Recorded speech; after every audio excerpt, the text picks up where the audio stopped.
ನಮಸ್ಕಾರ ವೀಕ್ಷಕರೇ, ಶ್ರೀಗರಿ ವಾರ್ತೆಗರಿಗೆ ಸ್ವಾಗತ.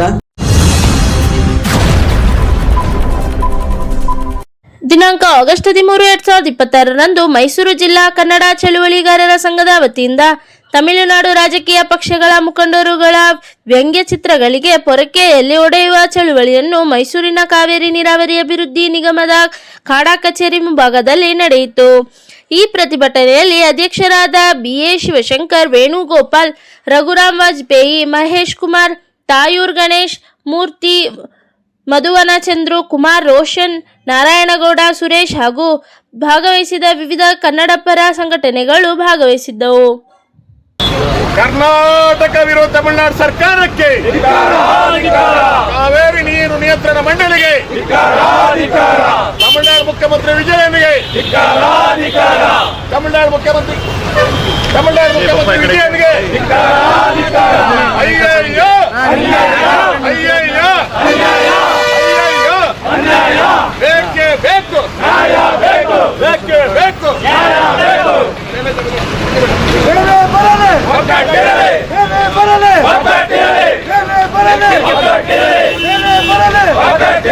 ನೀರನ್ನ 15 ದಿವಸ ಒಳಗೆ ಹರಿಸಬೇಕು ಅಂತಕ್ಕಂಥ ಒಂದು ಆದೇಶವನ್ನ ಹೊರಡಿಸಿದೆ. ಅದು ಕನ್ನಡಿಗರ ಪಾಲಿಗೆ ಮರಣ ಶಾಸನ, ಕನ್ನಡಿಗರ ಒಂದು ಕತ್ತು ವಹಿಸುವ ಕ್ರಮವಾಗಿದೆ. ನಮ್ಮ ಜಲಾಶಯಗಳಲ್ಲಿ ಮುಂದಿನ ಬೇಸಿಗೆವರೆಗೆ ಕುಡಿಯ ನೀರಿನ ಸಂಗ್ರಹವನ್ನ ತಮಿಳುನಾಡಿಗೆ ಬಿಡಬೇಕಾದಂತಹ ಒಂದು ಪರಿಸ್ಥಿತಿ, ದುಸ್ಥಿತಿ ನಮ್ಮ ರಾಜ್ಯಕ್ಕೆ ಬಂದಿದೆ. ಮಾನ್ಯ ಮುಖ್ಯಮಂತ್ರಿಗಳಿಗೆ ನಾವು ಒತ್ತಾಯ ಮಾಡ್ತಾ ಇದ್ದೀವಿ. ನೀವು ಏನು ಪಾದಯಾತ್ರೆ ಮಾಡಿದ್ರಿ ಮೇಕೆದಾಟ ಬಗ್ಗೆ, ಅದಕ್ಕಾಗಿ ಈ ಕೂಡಲೇ ಮೇಕೆದಾಟ ಯೋಜನೆಗೆ ಅಡಿಗಲ್ಲು ಹಾಕಿ, ಅದನ್ನ ಹಾಕಿದ್ರೆ ನೀವು ಕನಕಪುರದ ಬಂಡಿಯಲ್ಲ ಕರ್ನಾಟಕದ ಬಂಡಿ ನಿಂತು ಹೋರಾಟ ಮಾಡಿ ನೀವು ಮೇಕೆದಾಟ ಯೋಜನೆಯ ಶಂಕುಸ್ಥಾಪನೆ ಮಾಡಿದ್ರೆ ಇಡೀ ಸಮಸ್ತ 7 ಕೋಟಿ ಕನ್ನಡಿಗರ ಬೆಂಬಲ ನಿಮಗೆ ಇರ್ತದೆ ಅಂತಕ್ಕಂಥ ಮಾತನ್ನ ಈ ಸಂದರ್ಭ ಹೇಳ್ತಾ ಇದೀವಿ. ಈ ಮಧ್ಯ ಪದೇ ಖ್ಯಾತೆ ಮಾಡ್ತಾ ಇರ್ತಕ್ಕಂಥ ಈ ತಮಿಳುನಾಡಿನ ಈ 4 ಜನ ನಾಯಕರು ಯಾರಿದ್ದಾರೆ, ಒಂದು ತಮಿಳುನಾಡಿನ ಮುಖ್ಯಮಂತ್ರಿ ಕರೆದು ಮಾತಾಡ್ತೀವಿ ಅಂತ ಹೇಳಿದ್ರೆ ಅವನು ಒಂಥರ ನಾಟಕ ಮಾಡಿ ಸುಪ್ರೀಂ ಕೋರ್ಟ್ ಹೋಗಿದ್ದಾನೆ. ಆಮೇಲೆ ಮತ್ತೆ ತಮಿಳುನಾಡಿನ DMK ಅಧ್ಯಕ್ಷ ಸ್ಟಾಲಿನ್ ಕಾವೇರಿ ನೀರು ಬಿಟ್ಟ ತಕ್ಷಣನೂ ಮತ್ತೆ ಸುಪ್ರೀಂ ಕೋರ್ಟ್ ಹೋಗಿದ್ರೆ ಅದಕ್ಕೆ ಅವನ ವಿರುದ್ಧ, ಮತ್ತೆ ಅಣ್ಣಾ DMK ಅಧ್ಯಕ್ಷ ವೇಳಪ್ಪಾಡಿ ಪಳನಿಸ್ವಾಮಿ ವಿರುದ್ಧ ಮಾಣಿಕ್ಯ ಠಾಗೂರ್, ಅವನು ಕಾಂಗ್ರೆಸ್ ಅಧ್ಯಕ್ಷ, ತಮಿಳುನಾಡಿನ ಕಾಂಗ್ರೆಸ್ ಅಧ್ಯಕ್ಷ ಏನ್ ಹೇಳ್ತಾರೆ ಅಂದ್ರೆ, ನೀವು ಮೇಕೆದಾಟು ಯೋಜನೆಗೆ ಅಡಿಗಲ್ಲು ಹಾಕಿ ಒಂದಿಟ್ಟಿಗೆ ಹಾಕಿದ್ರೆ ಬಂದು ಕಿತ್ತಾಕ್ತೀವಿ ಅಂತ ಹೇಳ. ಇವ್ರ ಅಪ್ಪನ ಮನೆಯದಲ್ಲ, ನಮ್ಮ ಕರ್ನಾಟಕದ ಸ್ವತ್ತು, ಕನ್ನಡಿಗರ ಸ್ವತ್ತು ಮೇಕೆದಾಟು, ನಮ್ಮ ರಾಜ್ಯದ ಎಲ್ಲೆ ಒಳಗೆ. ಅದು ಅಲ್ಲದೆ ಮಾನ್ಯ ಮುಖ್ಯಮಂತ್ರಿಯವರ ಸ್ವಕ್ಷೇತ್ರ ಕನಕಪುರದಲ್ಲೇ ಈ ಯೋಜನೆ ಆಗ್ತಾ ಇದೆ.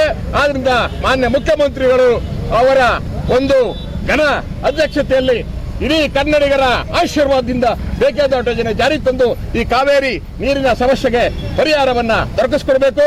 ಇವರು ಪಾಪಿಗಳು ಪದೇ ನಮಗೆ ತೊಂದರೆ ಕೊಡ್ತಾ ಇದ್ರಿಂದ ತಮಿಳುನಾಡಿನ ಇವರನ್ನ ರಾಕ್ಷಸರು ಅಂತೇಳಿ ಪ್ರತಿಬಿಂಬಿಸಿ ಅವರ ವ್ಯಂಗ್ಯ ಚಿತ್ರಗಳಿಗೆ ಪೊರಕೆ ಸೇವೆಯನ್ನ ಮಾಡತಕ್ಕಂಥ ಚಳವಳಿಯನ್ನ ಮೈಸೂರು ಜಿಲ್ಲಾ ಕನ್ನಡ ಚಳವಳಿಗಾರ ಸಂಘ ಹಮ್ಮಿಕೊಂಡಿದೆ. ಹಲವಾರು ಕನ್ನಡಪರ ಸಂಘಟನೆಗಳು ಇಂದು ನಮ್ಮ ಬೆಂಬಲಕ್ಕೆ ಬಂದಿದೆ ಅಂತ ಹೇಳ್ತಾ ಇದ್ವಿ.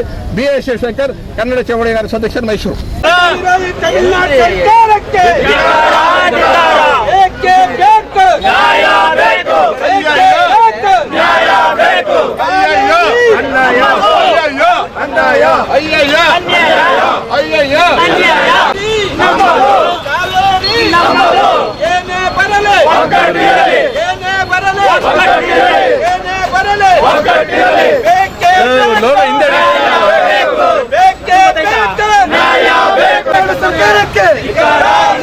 ಕಾವೇರಿ ವಿಚಾರದಲ್ಲಿ ವಿಳಂಬ ಧೋರಣೆ ಕರ್ನಾಟಕ ಸರ್ಕಾರಕ್ಕೆ,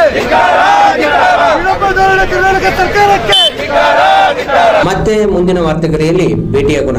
ಶ್ರೀಗರಿ, ನಿಮ್ಮ ಮನದಾಳದ ಗರಿ.